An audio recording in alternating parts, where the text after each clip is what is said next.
নমস্কার, আমাদের ইচ্ছে অ্যান্ড ব্লগের নতুন একটা পর্বে আপনাদের সকলকে স্বাগত। আশা রাখি সবাই ভালো আছেন, সুস্থ আছেন। গতকালই আমরা ভাইয়ের বিয়ে উপলক্ষে পুরুলিয়ায় এসেছি। সকাল সকালে যে বাপের বাড়ি এসে দেখছি মা পুজো করছে। একটু পরে আমাদের গ্রামের কালী মন্দিরে ভাইয়ের পুজো উপলক্ষে পুজোও দেওয়া হবে একটু করে ঠাকুরের কাছে।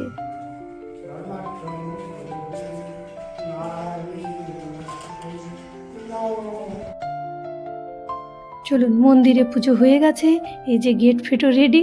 এবার চলুন বাড়ি যাব, মানে কাকুর বাড়ি যাব। কাকুর বাড়ি আমার কাছে ভীষণ ভীষণ প্রিয়। ছোট থেকে কতবার যে এই জায়গাটায় আমি গিয়েছি, যখন কথা বলতে শিখিনি তখন থেকে এই কাকু কাকিমা আমার জীবনে ভীষণ গুরুত্বপূর্ণ। এই যে আমার কাকিমা, যিনি আর নেই, জীবনের প্রতিটা মুহূর্ততে যাকে বারবার করে আমি মিস করি, মনে পড়ে বারবার, স্মৃতি ফিরে ফিরে আসে। আর এই যে আমাদের ভাই, এই ভাইয়েরই আমাদের বিয়ে। চারদিকে বাড়িতে আজকে সাজু সাজু রব। কখন যে ছোট্ট ভাই আমাদের বড় হয়ে গেছে সেটা ভাবলেও খুব অবাক লাগে। ছোট থেকে এদেরকে দেখেছি, এদের সাথে আমাদের বড় হয়ে ওঠা, নানান রকম স্মৃতি। চারদিকে আজকে বিয়ের নানা রকম আয়োজন, নানা রকম স্ত্রী আচার। সকাল থেকেই গ্রামের ওরা আলতা পরতে এখানে চলে এসছে। আমাদের গ্রামের এগুলো নিয়ম। সাথে যে ইচ্ছে, আমার বোনের মেয়ে, তারা সব আলতা পরতে শুরু করেছে। সকলেই আজকে আলতা পরবে, তারপর শুরু হবে ধীরে ধীরে স্ত্রী আচার। প্রথমেই স্ত্রী আচারে আমাদের হয় এখানে লগন খোলা বলে, সেটার জন্য এই যে উনুন ধরানো হয়েছে। এবার আমাদের কাকিমা এইটা বসাবে। এটা স্বাভাবিকভাবে বয়োজ্যেষ্ঠ কোনো মানুষই বসায়, তাই কাকিমা এটা বসাবে। নতুন বস্ত্র পরে এটা যেহেতু বসাতে হয়, তাই নতুন বস্ত্র পরেই কাকিমা এটা একটু পরেই বসাবে। দেখছেন তো, এই স্ত্রী আচারগুলো ভীষণ ভীষণ গুরুত্বপূর্ণ আমাদের জীবনে।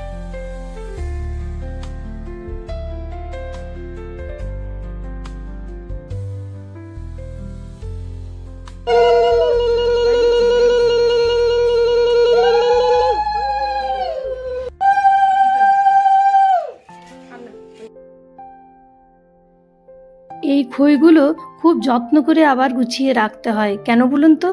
এই খইগুলোই যখন বর বিদায় হবে তখন এই খইগুলোই দেওয়া হবে বরের গাড়িতে। আবার যখন ওখানে সিঁদুরদান হবে তখন এই খইগুলোই বর আর বউ যে ফেলে একসাথে কুলোর থেকে, সেটাও এই খইগুলোই দিয়ে হয়। এই যে আমাদের দু বৌদি, তারাও লেগলেগাচারে অংশগ্রহণ করেছে। এটা হচ্ছে ওই যে কাকু বললাম, কাকুর বড় দাদা, যে মানে আমার জেঠু, যে জেঠুর দুই বৌমা। এদিকে স্ত্রী আচারগুলো এক এক করে এগিয়ে যাচ্ছে। কাজগুলোকে এগিয়ে রাখতে হবে। বিয়ে বাড়িতে ধীরে ধীরে এরকমভাবে যদি কাজগুলোকে না এগিয়ে রাখা হয়, তাহলে কি হয়, দেখা যায় আইবুড়ো ভাত রান্না করতে গিয়ে অনেকটা দেরি হয়ে যাচ্ছে। তাই যতটা তাড়াতাড়ি পেরেছি ততটা তাড়াতাড়ি আমরা শুরু করে দিয়েছিলাম। সেদিন আবার প্রচণ্ড গরম ছিল, জানেন তো? যেদিন আমাদের ভাইয়ের বিয়ে, সেদিন আবার এত ব্যবসায় গরম, মনে হচ্ছিল যেন কলকাতাতেই বসে আছি। অথচ সকালবেলায় বেশ ঠান্ডা ঠান্ডা লাগছিল। এরকমভাবে তারপরে এই যে কাকিমারা এসছে বড়ি দিতে। এই বড়িগুলো আবার যেদিন হবে অষ্টমঙ্গলা, সেই অষ্টমঙ্গলার দিনে রান্নাতে আমাদের কাজে লাগে। তাই এই বড়িগুলোকে ভালো করে আবার শুকিয়েও রাখতে হবে। মানে ঝড় বৃষ্টি যাই আসুক, আপনাকে কিন্তু বড়িগুলো ভালো করে শুকিয়ে রাখতে হবে। ধীরে ধীরে স্ত্রী আচারগুলো হয়ে যাচ্ছে। এই যে আমাদের লগন খোলা বসানো, এইগুলোতে 9 জন লাগে। 9 জন এও মিলে এই কাজগুলো করে। যেহেতু ছোট থেকে ভীষণ পরিচিত, তাই এইগুলো আর ভুলে দিতে হয় না।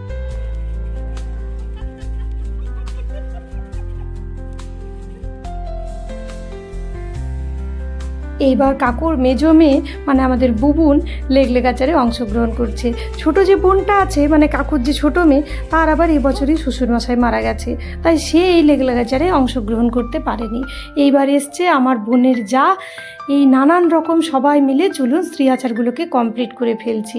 ধীরে ধীরে বিয়ে বাড়িতে নানান রকম হাসি আনন্দ, কতদিন পরে সকলের দেখা, কত গল্প, কত কিছু জমে থাকে এই বিয়ে বাড়ির মধ্যে। শুধু একটাই দুঃখ থেকে যায়, আমাদের কাকিমাটি নেই। কাকিমা যদি আজকে থাকতো, তাহলে এই বিয়ে বাড়িটা আরও সুন্দর হয়ে উঠতো, আরও আনন্দমুখর হয়ে উঠতো।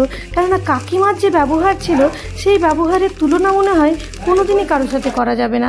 এমনিতেই একজন মানুষের সাথে আরেকজন মানুষের তুলনা করা যায় না, কিন্তু কাকিমার ব্যবহারটা যেন একেবারে হৃদয় থেকে ছিল। সেই হৃদয়ের ছোঁয়া খুব কম জীবনে পাই, তাই কাকিমাকে হয়তো বারবার করে মিস করি। কিন্তু তবুও সময় তো নিজের খেয়ালে এগিয়ে যায় বলুন, সময়ের তো থেমে থাকার কোনো উপায় নেই।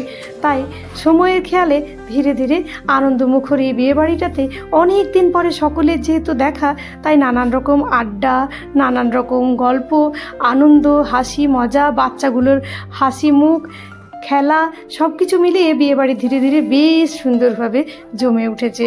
চলুন, আমিও বড়ি দিতে চলে এসেছি, খইও একটু ভাজলাম, যদিও আমি ঠিকঠাক করে খই ভাজতে পারি না, পরে সেগুলোকে কেউ তুলে দেয়। তবুও এইবার ধীরে ধীরে স্নান করতে হবে, কেননা আইবুড়ো ভাতের রান্না আমি আর এক বৌদি মিলে করব, তাড়াতাড়ি রান্নাটা না বসালে সেটা আবার দেরি হয়ে যাবে। আজকের ব্লগটা এই অবধিই তাহলে থাকলো। গায়ে হলুদের ওইদিকে ব্যবস্থাও কমপ্লিট হয়ে গেছে। নেক্সট ব্লগে খুব তাড়াতাড়ি নিয়ে আসবো পরবর্তী ভিডিওগুলো। সবাই ভালো থাকবেন, সাথে থাকবেন। ধন্যবাদ ভিডিওটা দেখার জন্য।